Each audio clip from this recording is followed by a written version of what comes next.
Yo, what's up guys? It's JL here at ngayong araw na to is already 12:27 ng madaling araw at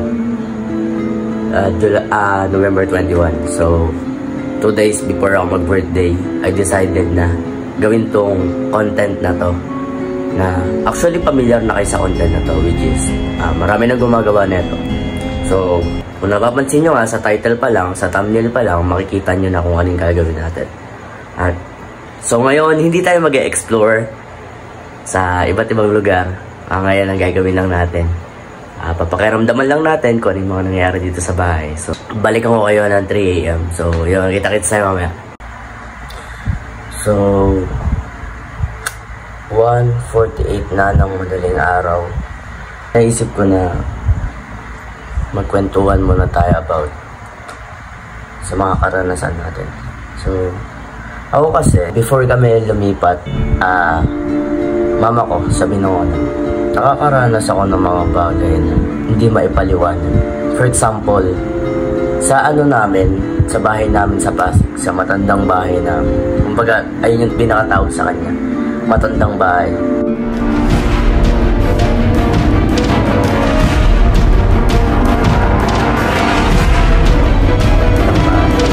So, sa Pasig, sa bahay namin sa Pasig, kung napapansin niyo yung pinto, di ba merong mga pintuan na pag tinignan mo yung parang gilid niya, ito yung ganda, yung gilid ng pintuan na yan, tapos meron siyang ganun sa ilalim, di ba? Ito yung pinaka-ilalim ng pintuan, tapos may space pa siya dito. So, ayun yung sinasabi ko sa inyo kanina na nakakakita ako ng mga anino or something na hindi ko maipaliwanag. So, bata pa ako nun, siguro grade 6 yata ako nun, nung nakakaramdam ako ng mga ganun. Sanay na rin ako sa mga ganun. So, ngayon kasi, ang iniisip ko ngayon is kung paano ko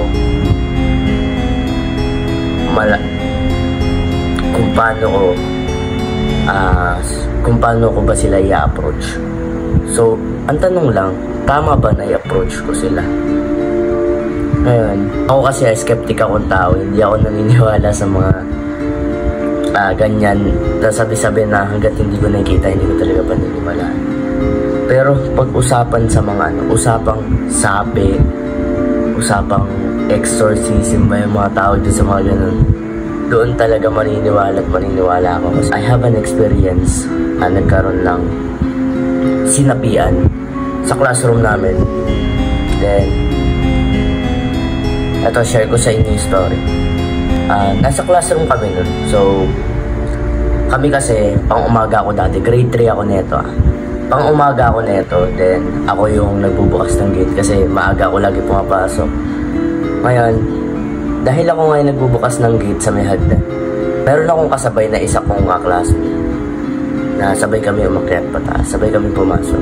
Then, pag-akyat namin ng hagdan, pagdating namin sa room namin, ay nakasarado pa.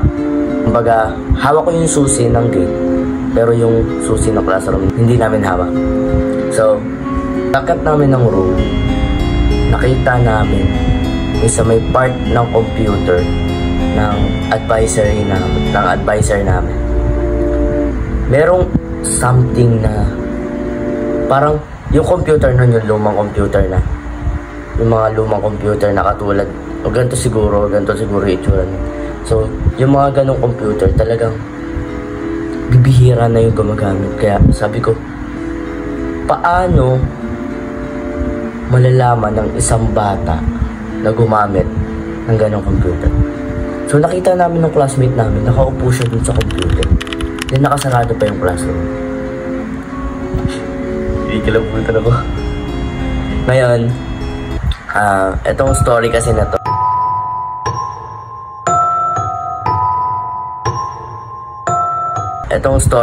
to, is matagal na to. So, nung nakita namin yung bata, na kulay itim lang talaga siya, kinausap namin.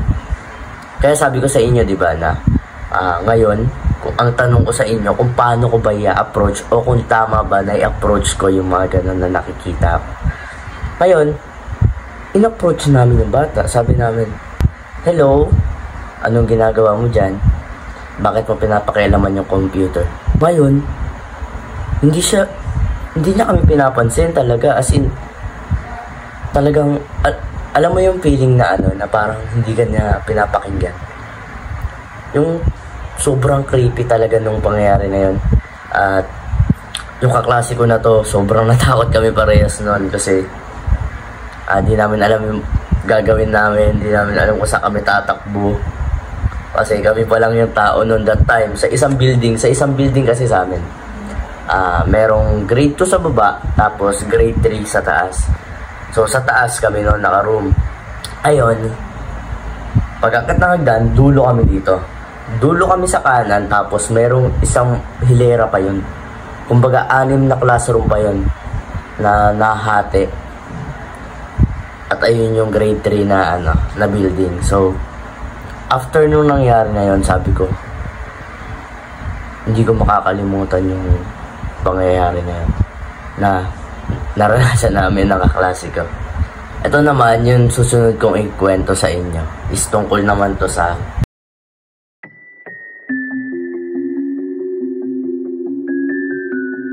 janitor kasi ng school namin dati.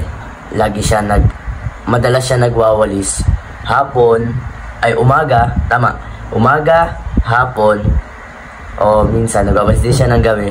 So ako, teacher yung nanay ko, so naabot kami ng gabi minsan sa school. Ngayon, nakita namin si Kuya Chris. Ayun, si Kuya Chris. Ayun, nakita namin si Kuya Chris na nagwawalis, yung janitor namin sa school. Ngayon, nagwawalis siya sa baba ng room namin. So, sa grade 2. Ngayon, habang nagwawalis siya sa grade 2, meron siyang nakitang isang bata na naglalaro sa dulo. Ngayon, tinawag niya. As in, kitang-kita namin yun. Na tinawag niya yung bata na yun para pauwiin. Ngayon, nung pinauwi niya yung bata, lumabas yung bata ngayon. Ngayon, paglapit sa kanya, wala pa daw yung sundo. Wala pa daw yung sundo ng bata. So, nagtataka kami, anong oras na nun? Isipin, mga tansya ko siguro para sa akin. Tansya ko mga alas 6 na ng mag-aalas 6 na ng gabi nung time na nangyari yun, nung pagkakaalala ko.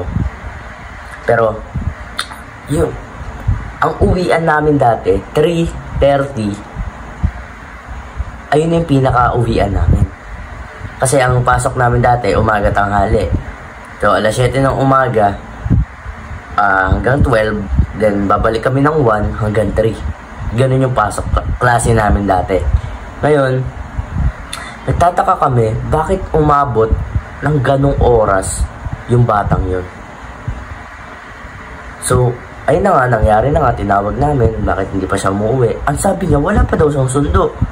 Ngayon, nagtataka kami, sabi ni Kuya Chris, sabi niya, anong oras na? Tara, parang ang pagkakasabi niya yata, parang ihahatid niya na sa labas para isasakay na lang ng tricycle.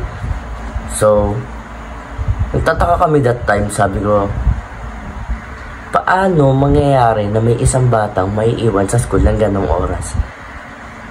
Kaya nung time na yun, sobrang kinalabutan talaga kami. Kaya I was shocked sa mga nangyayari na mga ganon. Kaya gusto ko rin humingi ng konting kaalaman o tulong sa inyo kung paano ko i-approach o kung ano yung pwede kong gawin para ma-stop yung mga ganong pangyayari.